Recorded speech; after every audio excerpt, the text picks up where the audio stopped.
සිතුල්පව්ව රජමහා විහාරය හම්බන්තොට දිස්ත්‍රික්කයේ පිහිටා ඇති මෙම පූජනීය ස්ථානයට පිවිසීමට හැකිවන්නේ තිස්සමහාරාමේ කිරින්ද පාරේ ගොස් ජෝධකණ්ඩිය වැව පසු කරනවත් සමගම හමුවන කඩමණ්ඩිය අතර වමට හැරී කිලෝමීටර් 15ක් පමණ ගමන් කිරීමෙන් මෙම මාර්ගය යාල අභය භූමියට අයත් විශාල වනාන්තරය මැදින් වැටි ඇත.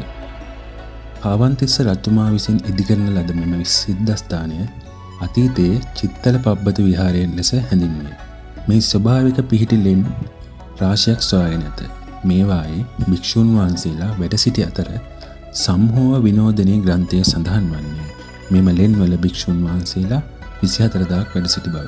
ක්‍රිස්තු වර්ෂ 5 වන සියවසේදී ලංකාව පාලනය කළ වසඹ රජතුමා මේ ස්තූප 10ක් කර වූ බවත් ක්‍රිස්තු වර්ෂ 659 දී විපුල රජතුමා මෙම විහාරයේ නඩත්තු කටයුතු සඳහා ගමක් පූජා කළ බවත් ඒ වගේම දුටුගැමුණු රජු එලා රජු සමග යුද්ධයට යාමට පෙර මෙහි සිටි භික්ෂූන් වහන්සේලාට දානයක් පිරිනමූ බවත් මහාවංශයේ සඳහන් වේ.